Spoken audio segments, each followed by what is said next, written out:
오늘은 그리스도와의 연합이란 제목으로 말씀 강론하도록 하겠습니다. 세상 모든 사람들 간의 연합은요, 깨질 수밖에 없습니다. 아무리 사랑하는 부부 사이라 할지라도요, 죽음이란 이름 앞에서 깨질 수밖에 없어요. 주님께서요, 주님과 저와 여러분의 관계를 신랑과 신부의 관계로 묘사해 주셨어요. 그것은요, 이 연합이 완전하다라는 것을 이야기하는 것이 아닙니다. 신랑과 신부의 연합이 완전하다는 것이 아니라 예수 그리스도와 교회, 예수 그리스도와 저와 여러분의 관계가 부부와 같이 연합되었다라는 것을 보여주시는 거예요. 그런데 주님께서 비유로 들어주셨지만 이 세상에 아무리 가까운 연합, 신랑과 신부의 연합, 부부간의 그 연합이 아무리 대단하다 하더라도요, 깨질 수밖에 없어요. 죽음 앞에서요. 여러분, 죽음 앞에서 완전하고 완벽한 연합은 이 세상에 존재하지 않습니다. 다만 오직 한 가지, 예수 그리스도와 저와 여러분 간의 연합은 깨질 수가 없어요. 깨질 수가 없어요. 죽음이 찾아와도, 고난이 찾아와도, 환난이 찾아와도, 어둠이 찾아와도 저와 여러분이 그리스도와의 맺어진 그 연합은 결단코 깨질 수 없다라는 것입니다. 그래서요, 성경을 보면요, 아브라함의 하나님, 이삭의 하나님, 야곱의 하나님이라고 이야기합니다. 그 뜻은요, 아브라함과 이삭과 야곱 죽어 없어졌어요. 그러나 그들에게 죽음이 맞이했다 하더라도, 그들이 죽음을 맞이했다 하더라도 주님과의 연합이 깨지지 않았다라는 거예요. 그것을 보여줍니다. 사랑하는 여러분, 그리스도인이라는 것은요, 그리스도와 연합되었다라는 것이고요, 이것은 결단코 깨지지 않는다라는 거예요. 그런데 보세요. 삼위일체 하나님, 성부, 성자, 성령, 삼위 하나님의 연합은요, 본질상의 연합이에요. 그러나 우리 예수 그리스도와 저와 여러분의 연합은요, 신비적 연합이라는 거예요. 신비적 연합. 저와 여러분이 이 신비적 연합 가운데 있는 이유가 있습니다. 이전에는 죄와 사망과 그 지옥의 권세 가운데서요, 마귀와 연합되어 있었던 사람들이에요. 마귀와 연합이 되었고, 죄악과 연합이 되었고, 이 세상과 연합된 자들이 그 모든 연합이 끊어지고 그리스도와 연합이 되었다는 것, 그 사실 자체가 신비적이라는 거예요. 우리 한번 이 시간 말씀 한번 찾아봤으면 좋겠습니다. 요한복음 15장 5절입니다. 요한복음 15장 5절에 저와 여러분의 연합, 그리스도와의 연합을요, 가장 잘 묘사해주고 있는 구절이에요. 우리 요한복음 15장 5절을 보면요, 나는 포도나무요 너희는 가지라. 그가 내 안에 내가 그 안에 거하면 사람이 열매를 많이 맺나니 나를 떠나서는 너희가 아무것도 할 수 없음이라. 여러분 보세요. 이것이 바로 그리스도와 저와 여러분의 간의 연합을 보여주는 거예요. 여러분, 연합에 두 가지 끈이 있습니다. 하나는 뭐예요? 믿음이고요, 하나는 성령의 역사예요. 보세요. 저와 여러분이 그리스도 안에 있다라는 것. 여기 요한복음 15장 5절의 말씀처럼 저와 여러분이 그리스도 안에 있다라는 것은요, 그리스도로 말미암아 의의 옷을 입었다라는 거예요. 그럼 믿음으로 말미암아 그리스도의 옷을 입은 자들이 바로 연합된 자들이에요. 또 한 가지가 있습니다. 저와 여러분 안에 누가 오셨다? 그리스도께서 오셨다. 다시 말씀드리자면 그리스도께서 저와 여러분 가운데 거하셔서 성령께서 저와 여러분을 거룩해 하신다는 것, 이것이 연합의 증거예요. 그렇다면 다시 말씀드리자면 저와 여러분이 그리스도 안에 있고, 그리고 그리스도께서 저와 여러분 가운데 있다는 것, 이 사실은 무엇입니까? 바로 믿음과 성령으로 연합되었다는 거예요. 뭐라고요? 믿음과 성령으로 연합되었다는 것. 이 두 가지 끈입니다. 그래서 오늘은요, 이것에 대해서 살펴보려고 해요. 이 신비적 연합이 성도들 가운데 어떻게 나타나는지. 첫 번째는요, 그리스도와 연합되지 아니하는 인간 영혼의 비참한 상태에 대해서 달아볼 거예요. 그리고 그리스도와 연합되는 믿음과 성령의 역사에 대해서요. 그리고 마지막으로 그리스도와 연합된 자들의 영적인 특징에 대해서 살펴볼 것입니다. 오늘 이 세 가지의 주제로 세 가지의 가르침으로 오늘 살펴보려고 합니다. 여러분, 그리스도와 연합되지 않았다라고 하면 여전히 그 영혼은요, 어디 가운데 있다? 마귀와 세상과 그 죄악 가운데 연합된 자들이에요. 그러나 믿음으로 또한 성령의 역사로 저와 여러분이 그리스도 안에, 그리스도께서 저와 여러분 안에 거하신다면 그것이 참된 연합이 될 줄 믿습니다. 그 연합은 세상의 어떤 시험과 환난과 곤고함 가운데서도 결단코 끊어지지 않는다는 거예요. 로마서 8장 38절에서 39절 말씀하지 않습니까? 예, 누가 우리를 그리스도의 사랑에서 끊으리요? 환난이나 기근이나 적신이냐 위협이냐 칼이냐, 이 세상에 있는 그 어떤 권세로도 저와 여러분이 믿음과 성령으로 그리스도와 연합되었다라고 하면 끊을 수가 없다라는 것이에요. 그렇다면 우리 본문 말씀 한번 살펴보도록 하겠습니다. 본문 7절에서 9절까지입니다. 함께 읽겠습니다. 시작.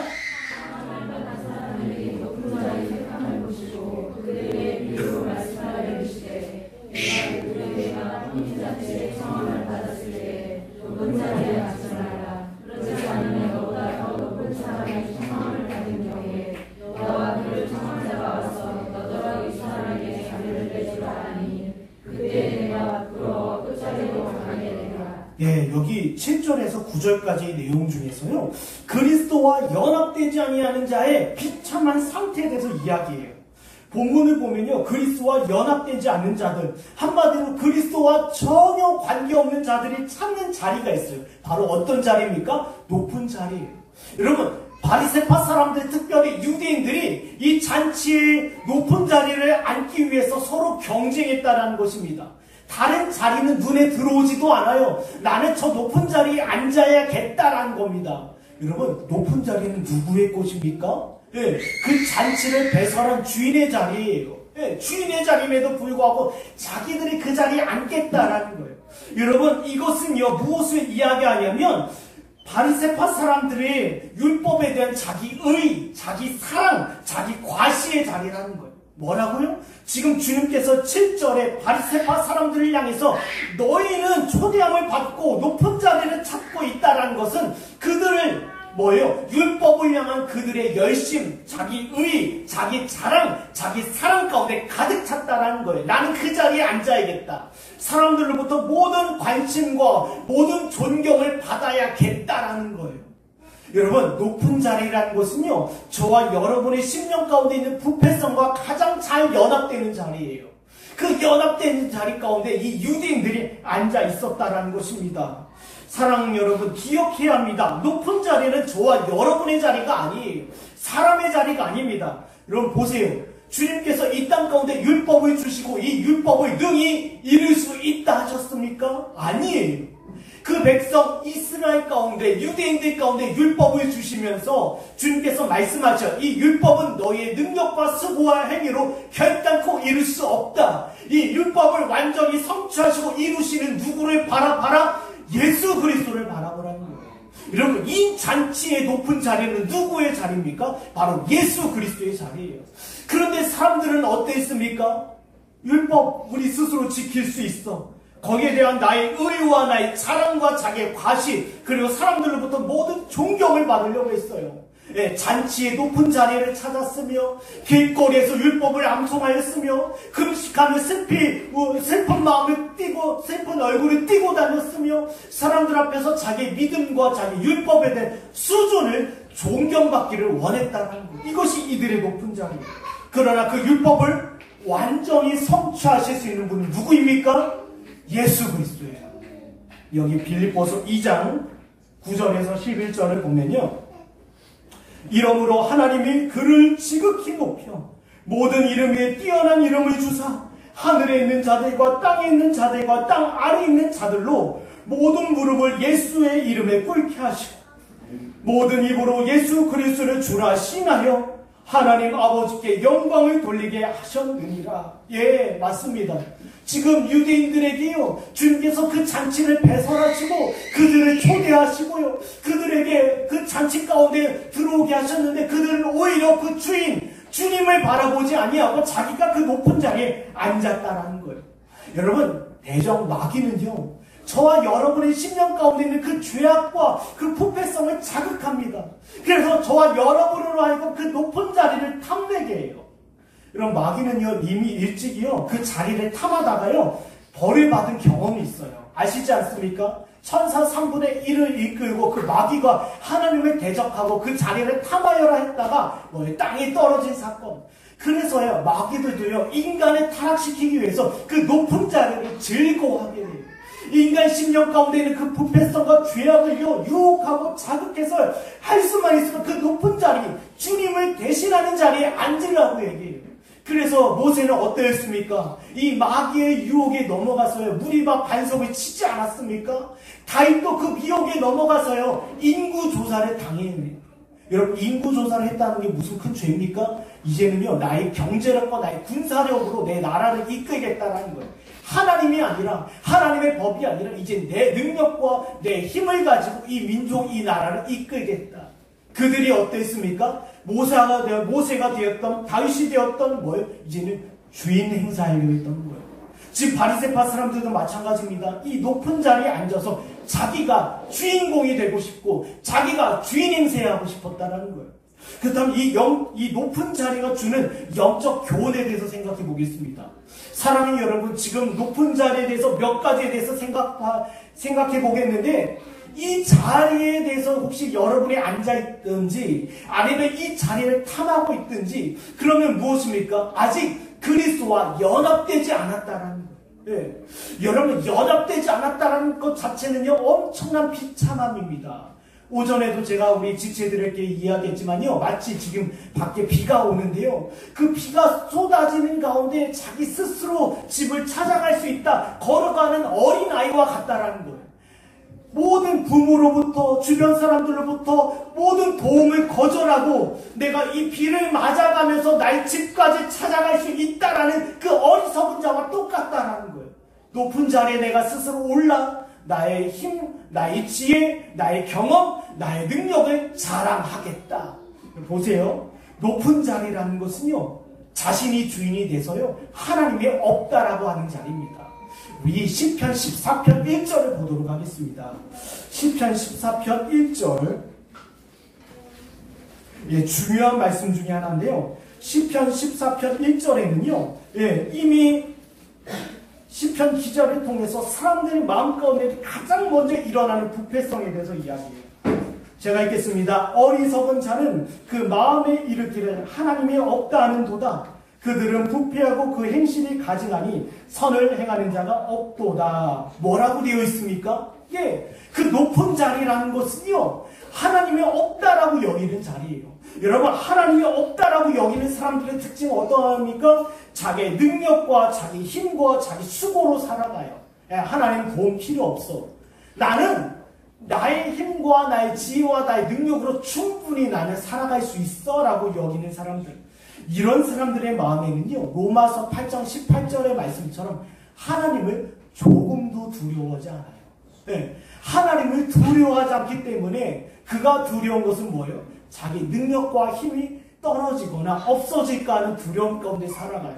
여러분, 유대인들 하나님을 두려워했겠습니까? 아니에요. 조금도 두려워하지 않았어요. 사람들에게 잊혀질까? 사람들에게 관심에서 주목에서 벗어날까? 예, 그것이 그들에게 있어서 최고의 자랑이자 기쁨이었어요. 하나님을 경외하느냐? 아닙니다. 율법에 대해서 여전히 자기 의로움을 자랑하며 나는 신앙에 대해서 조금도 의심할 것이 없어 라고 여겼던 사람들. 오늘날도 마찬가지입니다. 여러분, 교회 다닌다고 하면서요, 그의 인생의 주인이 자기가 되는 자들이 있어요. 스스로 교회 다니고 말씀을 듣고 기도를 하고 외적으로 어떤 신앙적인 모습이 있지만 하나님이 없다 여기는 사람들이 있어요. 세상에서 불법한 일을 저지르며 그 마음 가운데 하나님의 법이 없는 자들, 이런 자들이 바로 높은 자리에 앉아있는 사람들이에요. 회개하지 아니하고요, 하나님을 두려워하지 않고요, 하나님을 경외하지 아니하며 자기 삶 가운데 하나님을 모셔두지 않은 자들, 이 사람들은 바로 이 높은 자리에 앉아 스스로 왕노릇하고 있다는 거예요. 여러분, 사사기의 비참함이 뭔지 아십니까? 예, 뭐예요? 자기 소견대로 행했다라는 거예요. 당시에 왕이었기 때문에 그들이 자기의 소견대로 행했다라고 되어 있어요. 여러분, 거기에 중요한 말씀이 있습니다. 왕이 없다라는 것이 문제가 아니에요. 하나님을 왕으로 여기지 않기 때문에 그들의 소견대로 옳은 대로 행하였다라고 되어 있어요. 행하였다라고 되어 있어요. 사랑하는 여러분, 저와 여러분의 삶 속에서요, 이 높은 자리, 내가 나의 신앙, 나의 경험, 나의 철학, 이것을 자랑하고 자기의 신앙의 위치를 뽐내는 자들은 하나같이 하나님과 아무 관계가 없는 자들이에요. 주님과 아무 관계가 없는 자들이에요. 여전히 자기가 주인이 되어서 하나님을 조금도 두려워하지 않는 자들이라는 거예요. 그리고 또 한 가지가 있습니다. 높은 자리라는 것은요, 자기 사랑, 자기 연민에 가득 빠져 있는 사람. 베드로후서 3장 5절을 보도록 하겠습니다. 베드로후서 3장 5절. 여러분, 오늘날 사람들 가운데 많이 빠질 수 있는 오류 중에 하나입니다. 사람들이요, 교회 안에서 내가 이런 수고를 행했지, 내가 청년 시절, 내가 젊었을 때, 그리고 과거의 시절 가운데 내가 주를 위하여 이와 같은 일을 했습니다 라는 사람들이 빠지기 쉬운 높은 자리예요. 3장, 베드로후서 3장 5절을 보면요, 이는 하늘이 옛적부터 있는 것과 땅이 물에서 나와 물로 성립된 것도 하나님의 말씀으로 된 것을 그들이 일부러 잊으려 함이로다. 예, 여러분, 지금까지 지내오고 지금까지 걸어오고 지금까지 삶의 모든 여정이 하나님의 도우심과 섭리와 이끄심이었음에도 불구하고 그것을 부인하는 자들이에요. 내가 행했다는 것입니다. 내가 교회를 위하여, 성도를 위하여 내가 이런 사역을 했습니다. 내가 저런 사역을 했습니다. 내가 이와 같은 위대한 일을 했습니다 라는 것을 자랑하는 사람들, 자기 사랑과 자기 연민에 빠지는 사람들이에요. 여러분, 여기에 빠졌던 사람이요, 엘리야입니다. 엘리야. 자기가 하늘에서 불을 내렸어요. 바알과 아세라 선지자들과 싸워 이겼습니다. 그리고 기근의 때를 자신의 기도로 그쳤어요. 그가 기도하자 손바닥만한 구름이 일어나더니 이제 비가 내리기 시작했어요. 얼마나 위대한 사역입니까? 대단한 사역입니까? 그런데 오히려 아합과 이세벨이 자기를 잡아 죽이려고 하는 거예요. 사역 가운데 침체가 왔습니다. 주님, 차라리 저를 죽여주십시오. 제가 지금까지 이와 같은 능력을 보였고 이와 같은 기적을 행했는데 그들이 도무지 회개하지 않습니다. 뭐요? 자기 연민 가운데 빠졌어요. 자기 사랑 가운데 빠져서 차라리 주님, 제가 죽는 게 낫습니다. 이때 주님께서 말씀하셔요. 뭐라고 얘기하십니까? 네, 세밀한 음성으로 주의 말씀을 주시는 거예요. 지금까지 나는 말씀으로 이끌고 있다라는 거예요. 그를 이끌고 있다라는 거예요. 그의 능력과 그의 걸음이 그의 손에 있지 아니하고 주님의 손에 있다라는 것을 다시 엘리야에게 가르쳐 주셔요. 여러분, 높은 자리는요, 자기가 왕이 되고요, 자기가 지나온 삶 가운데 자기가 그 걸음에 있어서 내가 이 걸음을 걸었다라는 자들입니다.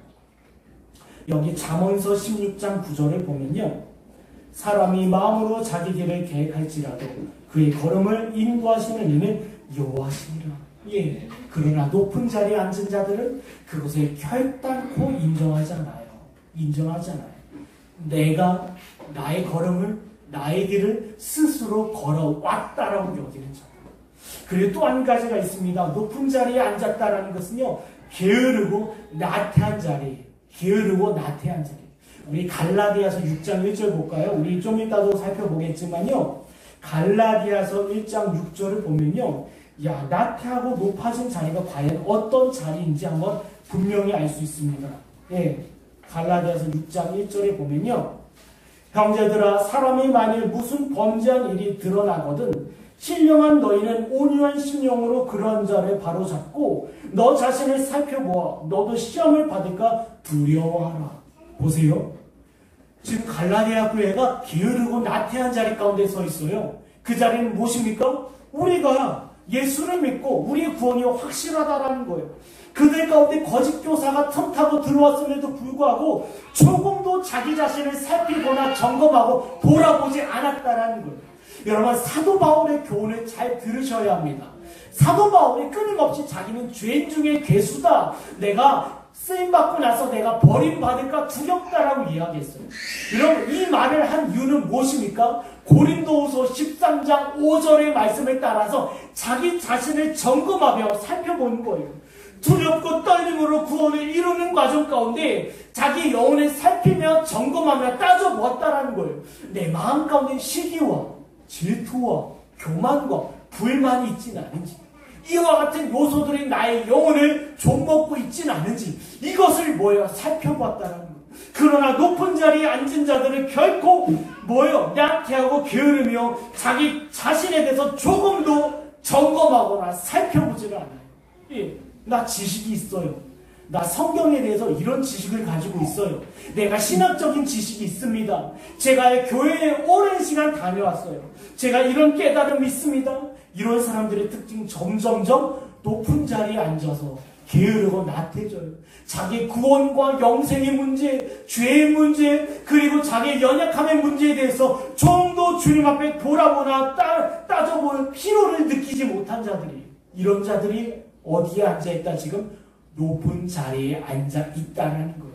다시 말씀드리자면 신앙에 있어서, 믿음에 있어서 이 길을 나의 걸음이다, 나의 능력이다, 나의 수고로 지금 이와 같은 길을 걷고 있다는 것입니다. 결국 본문을 보면요, 이런 자는 어떻게 됩니까?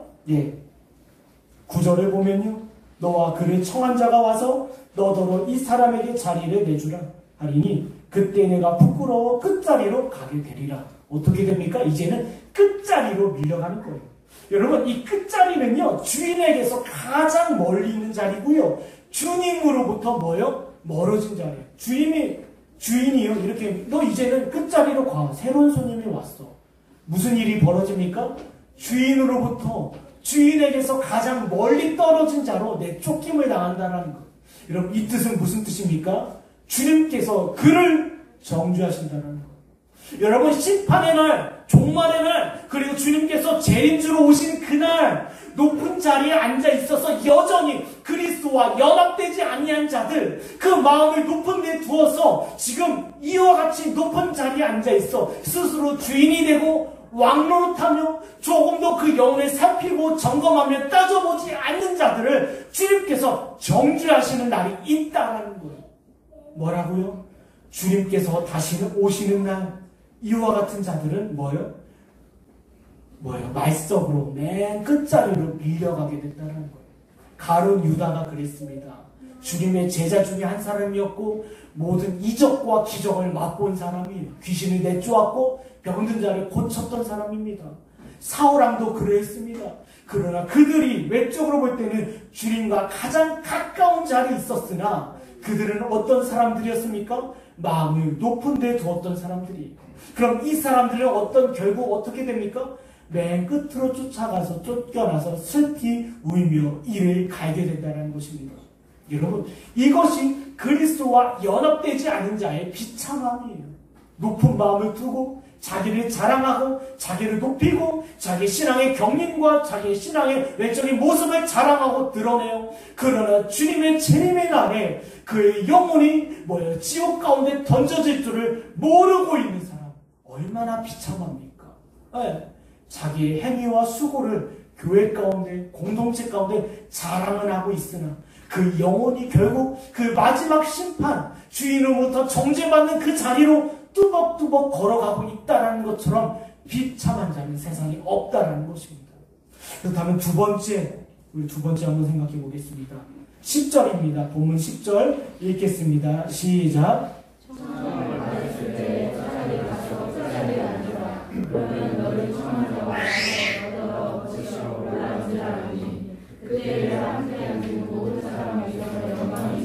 네.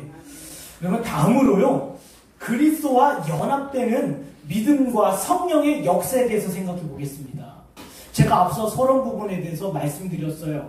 그리스도와 연합은 그리스도가 우리 안에, 저와 여러분이 그리스도 안에 있다는 거예요. 네. 믿음과 성령의 역사는 뭐라고요? 저와 여러분이 그리스도 안에 있어서 그리스도의 옷을 입는 것. 네. 믿음으로 말미암아 의롭다함을 입은 것처럼 그리스도 안에 있어서 그 믿음으로 의롭다함을 입은 것. 또한 그리스도께서 저와 여러분 가운데 있다는 것. 이게 연합이에요.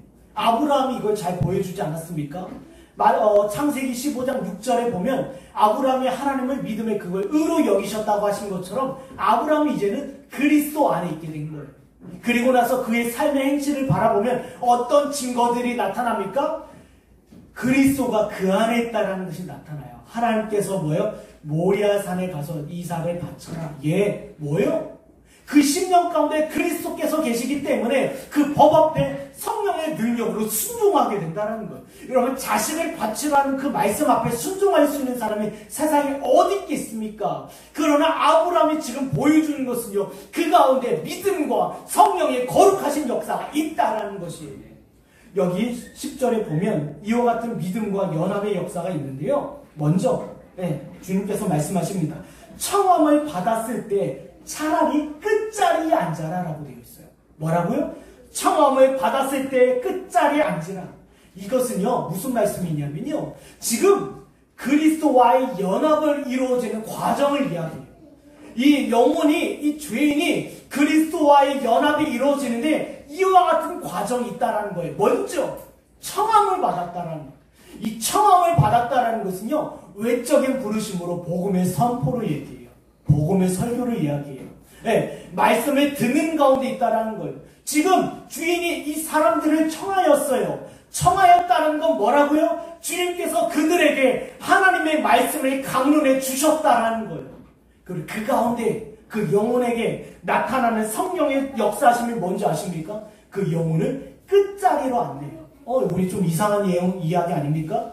오늘날 교회들은요, 새신자들이 오면 VIP라고 해서 가장 앞자리 혹은 가장 우대받는 자리로 앉혀요. 그리고 많은 선물도 주고 음식도 주고 관심도 보여요. 그러나 주님은 정반대입니다.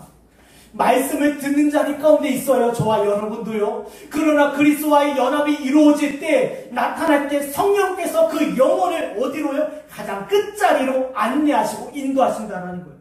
여러분, 가장 끝자리, 여기 누가복음 5장 8절에서 10절에 교훈하고 있습니다. 시몬 베드로가 이를 보고 예수의 무릎 아래에 엎드려 이르되, 주여 나를 떠나소서, 나는 죄인으로소이다 하니, 이는 자기 및 자기와 함께 있는 모든 사람이 고기 잡힌 것으로 말미암아 놀라고 세베대의 아들로서 시몬의 동업자인 야고보와 요한도 놀랐습니다. 예수께서 시몬에게 이르시되 무서워하지 말라, 이제 후로는 내가 사람을 취하리라 하시니, 놀라운 일이 일어납니다. 베드로가요, 주의 말씀을 듣고 있었어요. 아시죠? 물고기 뼈를 강단 삼아 주님께서 말씀을 전하는 그 자리 가운데 있었다라는 거예요. 베드로가 청함을 받았다라는 거예요. 그런데 성령께서는요, 그의 영혼의 가장 끝자리로 안내하셔요. 왼쪽으로 볼 땐 주님으로부터 가장 멀리 있는 그 끝자리, 그의 고백이 뭔입니까? 주여 나는 죄인입니다. 나를 떠나소서. 여러분, 성령께서는요, 저와 여러분의 가장 끝자리로 안내하시는데 바로 저와 여러분의 이 죄악된 상태를 깨닫게 한다는 거예요. 끝자리는 뭐라고요? 주님으로부터, 주인으로부터 가장 멀리 있는 자리. 저는요, 주님 앞에 합당한 사람이 아닙니다. 지금 베드로의 고백처럼요, 주여 나를 떠나소서, 나는 죄인입니다. 이와 같은 역사가 나타나요. 저 당장 저 구원받기 합당한 사람입니다. 하나님의 사랑으로 예수님 오셨죠? 저 구원 받을래요? 영접할래요? 영접 기도하겠습니다. 이게 아니에요. 성령께서는 그 영혼의 상태를 종령하시며 깨닫게 하시며 지금 너의 상태는 그 아들 예수 그리스도와 가장 멀리 떨어져 있다. 다시 말씀드리자면 너는 그리스도와 함께할 수 없는 죄인이다라는 거예요. 니고데모가 밤중에 주님을 찾아왔습니다. 주여, 무엇을 행해야 구원을 받겠습니다. 뭐라고요? 성령으로 거듭나지 아니하면 너는 하나님의 나라에 갈 수 없다. 지금 이와 같은 똑같은 장면이에요. 성령께서 그 영혼의 가장 끝자리로 인도하시는 것은 그의 영혼의 상태와 그의 범죄함과 죄악된 주님과 함께할 수 없는 상태를 깨닫게 하는 거예요. 누가복음 23장에 보면요, 우편에 있었던 강도 이야기가 나옵니다. 여러분, 강도는요, 죽기 전에 예수님 영접하고 천국 간 사람이 아니에요. 물론 죽기 전에 예수님을 믿고 천국 간 건 맞지만 그의 영혼 가운데 이와 같은 뚜렷한 증거들이 나타났다는 거예요. 주님과 연합되는 일이 일어났다는 거예요. 우편에서 주님의 음성을 듣는 가운데 그 마음 가운데 자기 상태를 깨닫게 됩니다. 그리고 좌편에 있는 강도가 뭐라고 합니까? 예수님을 향해서 욕하지 않습니까? 그때 우편에 있었던 강도는 좌편에 있었던 강도를 정죄하며 우리가 지금 이와 같은 벌을 당하는 것은 당연하다. 그러나 이분은 그럴 뿐이 아니다. 자기의 영혼과 자기의 죄악된 상태를 깨닫고 통회하는 거예요. 내가 지금 나의 죄로 말미암아 벌을 당연히 받고 있구나. 여러분, 끝자리라는 것은요, 우리의 가슴을 찢고 애통하며 주여 나에게 이와 같은 벌은 합당한 것입니다. 여러분, 니네 사람들이요, 요나로부터 전당을 받고 어떻게 했습니까? 옷을 찢고 애통하며 슬피 울며 금식하지 않았습니까? 예. 여러분, 성문 앞에서요, 회막문 그 광장에서요, 느헤미야와 에스라와 그에 함께한 사역자들이 주의 율법을 강론하자 그들의 마음이 어떻게 됐습니까? 찢고 애통하며 회개하게 됐다는 거예요. 우리가 주님의 마음을 이와 같이 슬프게 했구나. 이와 같이 우리가 주님을 아프시게 했구나. 우리는 주님과 함께할 수 없는 죄인이구나. 여러분, 이것이 바로 끝자리예요. 성령께서 저와 여러분을 이끄시는 끝자리라는 것입니다. 네. 주님께서 당장 저와 여러분에게 사형 선고를 내려도, 우리를 당장 죽이셔도, 우리를 벌하셔도 우리는 입이 10개라도 할 말이 없습니다 라는 거예요. 네. 이것이 바로 뭐예요? 성령께서 이끄시는 끝자리라는 거예요. 네. 그리고요, 그 자리 가운데 있는 영혼들에게 나타나는 것이 있습니다. 바로 믿음이에요. 믿음이에요. 그 믿음은 뭐냐면요, 자기가 주님과 가장 떨어져 있는 죄인, 그리고 자기가 정말 이 자리에 함께할 수 없는 죄인, 그리고 자기 가슴을 찢고 그 죄에 대해서 아파하는 가운데, 여러분, 아파하는 가운데 이 죄의 문제를 해결할 수 있는 분이 바로 예수님이라는 사실을 발견하게 돼요. 이게 믿음이에요. 우리 사도행전 20장 21절을 보겠습니다. 사도행전 20장입니다. 사도행전 20장 21절을 보면요, 유대인과 헬라인들에게 하나님께 대한 회개와 우리 주 예수 그리스도에 대한 믿음을 증언한 것이라. 뭐요? 회개와 믿음. 그의 영혼이 자신의 끝자리에 있는 자리에서요, 성령께서 회개케 하셔요. 너는 이와 같은 존재다. 이와 같이 부패하고 타락한 존재다. 그 가운데 심령이 무슨 믿음이 일어납니까? 그리스도를 바라보게 돼요. 여러분, 그리스도를 바라보면서 뭐라고 합니까? 이제는요, 긍휼을 구해요. 여러분, 우리는 이렇게 생각할 수 있어요. 아니, 처음부터 주님께서 우리를 만나주시고 믿음을 주시면 얼마나 좋을까? 여러분, 사람들은요, 어떠합니까? 주님께서 저와 여러분을 낮추시지 않는다라고 하면 우리는 다른 수단을 찾아요. 다른 길을 찾는다라는 거예요. 여러분, 부자 청년의 특징이 뭔지 아십니까? 자기의 영적 상태에 대해서 깨닫지를 못했어요. 자기 마음 가운데 돈을 사랑하고 재물을 사랑하고 있다라는 주님의 책망을 받고 그 자리에서 그 마음이 낮아지고 깨지지 않았다라는 거예요. 뭐라고 합니까? 부자 청년이 주님, 무엇을 행해야만 구원을 얻겠습니까? 라고 이야기하지 않습니까? 그 앞에서 주님께서 뭐라고 하셔요? 너 모든 재물을 다 팔아 가난한 자에게 주고 너는 나를 따르라. 그에게는요, 그럴 수가 없었어요. 왜요? 그에게 있어서는 재물과 돈을 사랑하는 마음이 있었기 때문입니다. 여러분, 그런 자는요, 그의 마음을 주님 맞습니다. 당신의 말씀이 맞습니다. 제 마음에는 돈을 사랑하고 재물을 사랑하는 마음이 있었는데요, 주님, 저를 불쌍히 여겨주십시오. 삭개와 같이 회개하지 않았다라는 거예요. 그래서 어떡합니까? 주님을 돌이켜 떠나갔어요. 그래서 주님께서는요, 저와 여러분 가운데 역사하시는데요, 저와 여러분에게 항복 선언을 받기 원하시는 거예요. 내가 이 세상에서 예수 그리스도를 받을 길이 없다라는 거예요. 내가 이 세상에서 건짐을 받을 길이 없다라는 거예요. 여러분, 주님께서 그래서요, 저와 여러분, 성령께서 저와 여러분을 끝자리로 몰아가시는 거예요. 여러분, 직장에서, 가정에서, 교회 가운데서 어려움을 겪고 힘든 일을 겪고 고통스러운 일을 겪고 하시는 이유가 뭔지 아십니까? 저와 여러분을 끝자리로 몰아가시는 거예요. 아직 그리스도와 연합되지 않은 자들을 향해서 너의 영혼의 죄를 자복하여서, 그리고 오직 긍휼하신 예수 그리스도를 바라봐라. 이게 바로 회개와 믿음의 역사예요. 그리고 다시 말씀드리자면 성령께서 그 영혼 가운데 하시는 작업이라는 거예요. 이것이 그리스도와의 연합의 과정입니다. 그때 우리 본문 한번 다시 보겠습니다. 본문 10절 마지막 부분에 보면요, 끝자리로 나간 자 가운데서요 어떤 역사가 일어납니까? 너더러 버치어 올라앉으라 하니 그때에 함께 앉은 모든 사람 앞에서 뭐요? 영광을 받으리라. 영광을 받으리라. 저와 여러분이요, 죄를 애통하고 아파하는 자리, 그리고 주님으로부터 그 긍휼하심을 간절히 찾고 구하는 자리, 그 자리 가운데서 이제 어떤 역사가 일어납니까? 주님께서 그에게 뭐예요? 영광을 베풀어 주세요. 이 영광은요, 저와 여러분에게 있는 영광이 아니라 그리스도로 말미암은 영광, 죄의 용서와 죄의 사함이 선포가 되는 거예요. 그리고 그리스도로 말미암아 영광스러운 옷이 입혀지는 거, 이게 바로 연합의 과정이에요. 이게 연합의 과정이에요. 뭐라고요? 연합되는 것이 저와 여러분이 그리스도 안에 있어서 믿음이 있으며 그리스도께서 저와 여러분 가운데 있다. 그러면 이와 같은 역사는 어떻게 나타나냐? 바로 회개와 믿음으로 나타난다는 거예요. 어디서요? 가장 낮은 자리에서요. 네. 이제는 어떤 역사가 일어납니까? 시편 30편을 보면요, 여호와여 들으시고 내게 은혜를 베푸소서, 여호와여 나를 돕는 자가 되소서 하였나이다. 주께서 나의 슬픔이 변하여 내게 춤이 되게 하시며 나의 베옷을 벗기고 기쁨으로 띠띠우셨나이다. 이는 잠잠하지 아니하고 내 영광으로 주를 찬송하게 하심이니 여호와 나의 하나님이여 내가 주께 영원히 감사하리로다. 여러분, 그리스도 안에서의 연합이 이루어지는 가운데 그의 영혼이 그리스도의 모든 영광으로 말미암아 뭐요? 기쁨과 찬송이 넘치는 거예요. 그의 영혼 가운데. 이걸 몇 주 전에는 이걸 거듭남이라고 말씀드렸습니다. 여기에서는 연합되는 과정. 여러분, 그래서요, 다니엘서에 뭐라고 되어 있습니까?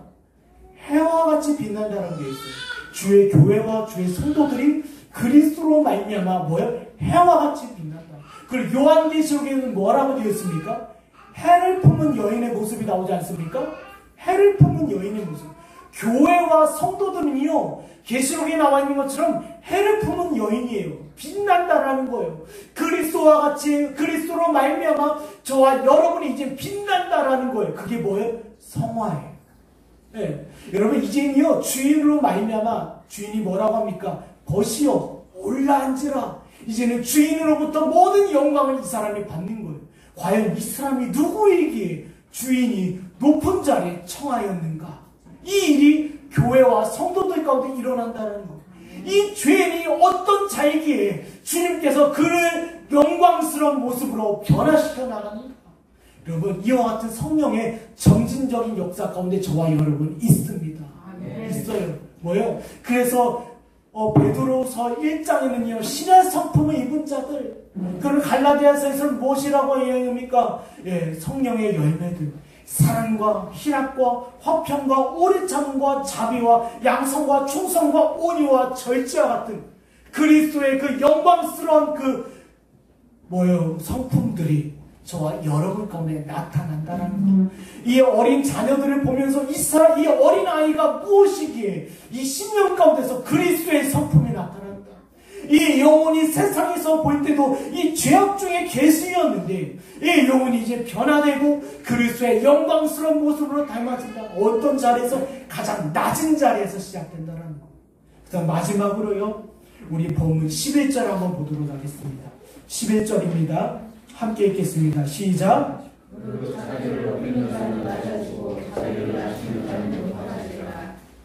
예, 보세요. 제가 첫 번째는 뭐라고 되어 있다고요? 그리스도와 연합되지 아니하는 비참한 상태. 그리고 두 번째는 그리스도와 연합되는 가운데 있어서요, 성령과 믿음의 역사. 그리고 마지막으로요, 그리스도와 연합된 자들에게 나타나는 영적 특징들. 다시 말씀드리자면 뭐라고요? 성화의 과정에 대해서 이야기하고 있어요. 여러분, 영적 특징은요, 먼저 첫 번째인데요, 주님의 모범을 따른다라는 거예요. 주님의 모범. 여기 본문에 보면요, 무릇 자기를 높이는 자는 낮아지고 자기를 낮추는 자는 높아지리라. 여러분, 그리스도와 연합된 자들은요, 반드시 뭐요? 그의 심령을 낮출 수밖에 없어요. 왜 그러냐면요, 아시는 것처럼요, 이 땅에서 가장 낮아지신 분이 누구십니까? 그리스도셔요. 그리스도셔요. 보세요. 신이 육신의 몸을 입고 인간들의 손에서 고통을 받은 일보다 더 낮아진 사건이 어디 있습니까? 세상 천지에 우리가 겸손과 낮아짐을 찾는다 하더라도요, 이 주님처럼 낮아지신 분이 어디 있냐라는 거예요. 인간의 몸을 입고 인간의 손에서 모든 고난을 받으신 분, 주님께서 이 모범을 보여주셨어요. 그렇다면 그리스도와 연합된 자들은 뭐라고 합니까? 그분의 자취를 따라갈 수밖에 없어요. 우리 빌립보서 1장 6절입니다. 한번 찾아볼까요? 그리스도의 자취를 따라갈 수밖에 없는데,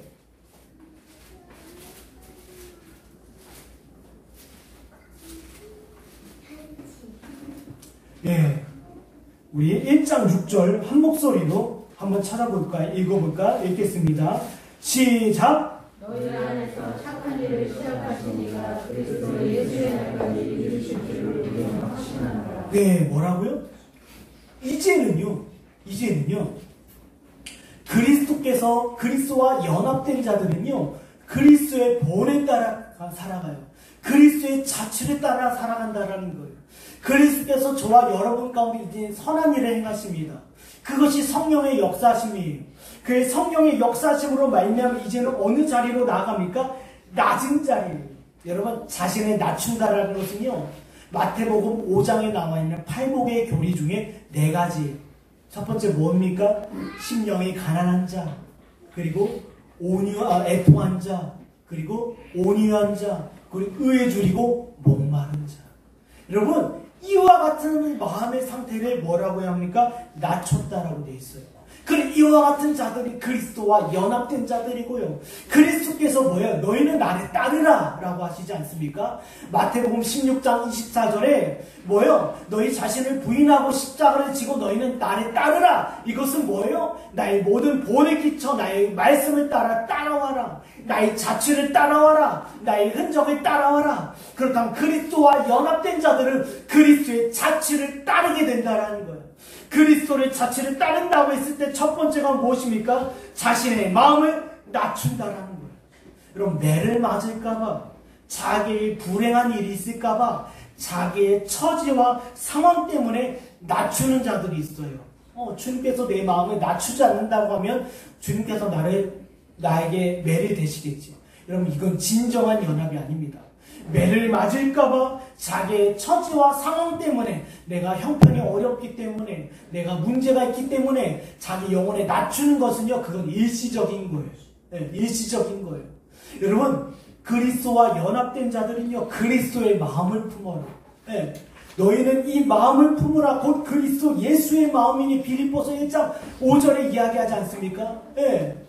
뭐라고요? 너희는 이 마음을 품으라. 그리스도 예수의 마음. 주님께서 이 땅에 하신 모범이 무엇입니까? 자기를 낮추시고 인간의 몸으로 오셔서 모든 고난을 받으셨어요. 그 다음에 성도들에게 있어서 그리스도와 연합된 자들의 특징이 뭐예요? 그리스도를 생각함으로 고난을 받는 거예요. 낮아지고 낮아지며 그의 마음을 뭐예요? 가난하고 애통하며 온유하며 의에 줄인 자가 된다는 거예요.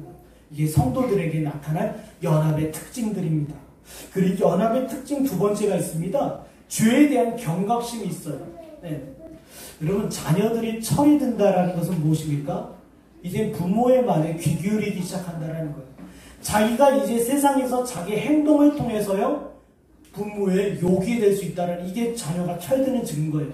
내가 학교에서, 직장에서, 사회에서 나의 행동을 통하여 부모가 욕을 먹을 수 있겠구나. 이제 뭐예요? 철드는 거예요. 마찬가지입니다.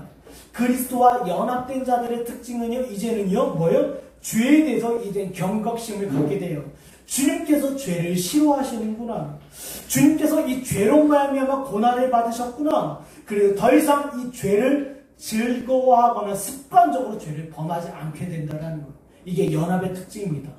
어떤 사람은요, 습관적으로 그 죄가 반복이 돼요. 그 인생을 지켜보면요, 그 죄가 계속 반복이 됩니다. 넘어지고 일어나고 넘어지고 일어나고 그 죄를 다시 탐하고 다시 따라가며, 어떤 사람은 돈을 사랑하고, 어떤 사람은 남자와 여자를 사랑하고, 어떤 사람은 술을 사랑하고, 이 같은 세상의 즐거움 가운데 계속 빠져요. 이 사람은요, 그리스도와 연합이 되지 않았다라는 것을 보여줍니다. 그러나 그리스도와 연합된 자들은 이제는 죄에 대한 경각심이 생겨요. 이 죄를 주님께서 싫어하시는구나, 미워하시는구나, 그리고 이 죄로 말미암아 주님께서 이와 같은 고난을 당하셨구나, 그리고 이 죄를 즐거워하며 범하잖아요. 물론 이렇다고 해서 우리가 완벽하고 완전한 삶을 산다는 것은 아닙니다. 그러나 적어도 이 죄에 대한 경각심을 갖고 이 죄를 즐거워하지 않는다라는 거예요. 요한일서 2장 4절과 5절에 이런 말씀이 있습니다. 그를 아노라 하고 그의 계명을 지키지 아니하는 자는 거짓말하는 자요, 진리가 그 속에 있지 아니하되 누구든지 그 말씀을 지키는 자는 하나님의 사랑이 참으로 그 속에 온전하게 되었나니 이로써 우리가 그의 안에 있는 줄 아노라. 여기 나와 있지 않습니까? 네. 그가 그리스도와 연합되었다라고 하면서 그 죄를 계속 범해요. 즐거워합니다. 오히려 사람들에게 그 영향력을 끼쳐요. 연합되지 않은 사람이에요. 그러나 연합된 사람들의 특징, 그의 마음 가운데 하나님의 법이 있어서 이 죄를 경계하고 분별하고 깨닫는 거예요. 여러분, 분별력이 있다. 무엇입니까? 그의 마음 가운데 하나님의 법이 있어서, 야, 이것이 죄악이구나, 야, 이거 주님께서 기뻐하지 않는 일이구나, 주님께서 미워하시는 일이구나, 분별하게 된다는 거예요. 그리고 또 한 가지가 있습니다. 이제는 뭐예요? 양심이 소리를 질러요. 아니, 이렇게 질문할 수 있지 않습니까? 아니, 불신자들도 그 마음에 양심이 있지 않습니까? 그 양심과는 좀 다릅니다. 예, 전에 제가 말씀드렸죠? 세상에 있는 양심은 죽음 양심이에요. 그러나 그리스도와 연합된 자들에게는 이제는 살아있는 양심이에요. 양심이 뭐예요? 이제는 소리를 질러요. 너 그러면 안 돼. 너 이렇게 살아선 안 돼. 너 지금 빨리 은혜의 수단 가운데 나와. 주의 말씀을 청중해. 회개해. 돌이켜. 이제는 양심이요, 하루 이틀이 아니라 이제는 뭐예요? 매 삶 속에서 뭐예요? 수시로 소리를 질러요. 야, 너 빨리 은혜를 구해. 너의 지금 양심이 강팍해졌어. 너의 마음의 양심이 어두워졌어. 그 양심의 마음을 향하여 소리를 질러요. 빨리 하나님 앞으로 나와라. 너 빨리 기도해야 되지 않냐? 너 말씀을 가까이 하지 않냐? 너 서둘러 그 은혜의 수단을 찾아야 되지 않냐? 여기 마태복음 20장이요. 뭐라고 합니까? 예, 맹인 두 사람이 나옵니다. 맹인 두 사람이 길가에 앉았다가 예수께서 지나가신 다음에 듣고 소리질러 이르되 주여 우리를 불쌍히 여기소서. 다윗의 자손이오하니 무리가 꾸짖어 잠잠하라 하되 또 소리질러 이르되 주여 우리를 불쌍히 여기소서. 다윗의 자손이오하는지라. 예, 무엇입니까? 그리스도와 연합된 자들에게는요, 그 양심이 소리를 지르며 은혜를 구하라, 말씀을 찾아라, 생명을 찾으라 라고 소리를 지른다라는 거예요. 예, 군에 있는 청년들은요 이런다고 합니다. 기도할 데가 없어서요 화장실 가서 기도해요. 예, 그리고요 기도할 자리를 찾는 거예요. 그곳이 냄새나는 화장실이 됐던, 그리고 운동장이 됐던. 여러분, 제가 대학 시절에요 기도할 자리가 없어서요 찾다가요 학교 운동장에서 앉아서 기도했어요. 예, 뭐예요? 그 양심의 그 신령 가운데 소리를 지르는 거예요. 주님이 너의 영혼을 찾고 계시다. 서둘러 그 은혜를 회복하라. 너의 생명의 근원에서 어디서 나는지 아느냐? 뭐예요? 이것이 뭐예요? 이제는 성화의 삶이에요.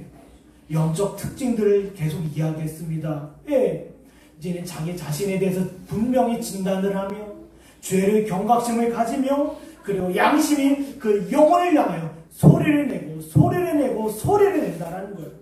결국 연합되지 않은 자들은요, 주님께서 말씀하십니다. 낮아지는 일이 있다. 그러나 저와 여러분은 높아지는 일이 있다.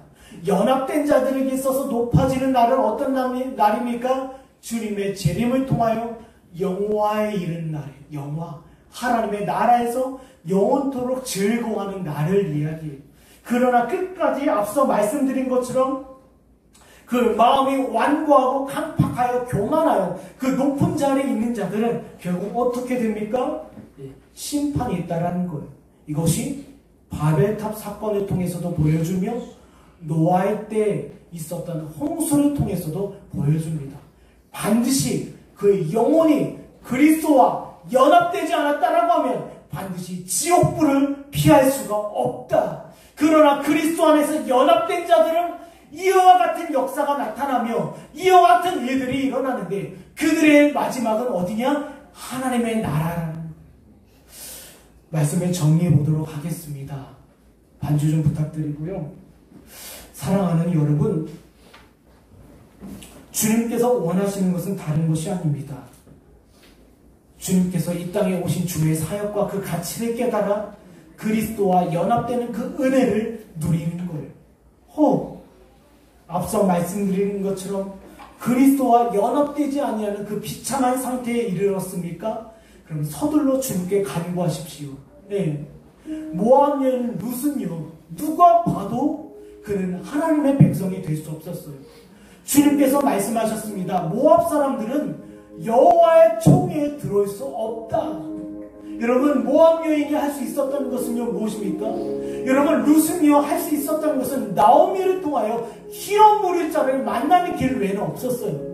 그가 어떠합니까? 찾고 구하는 거예요. 저는 이전에 하나님의 백성이 아니었습니다. 그러나 어머니 나를 버리지 마시고 어머니의 백성이 나의 백성이 되고 어머니 하나님이 나의 하나님이 되길 내가 원하나이다.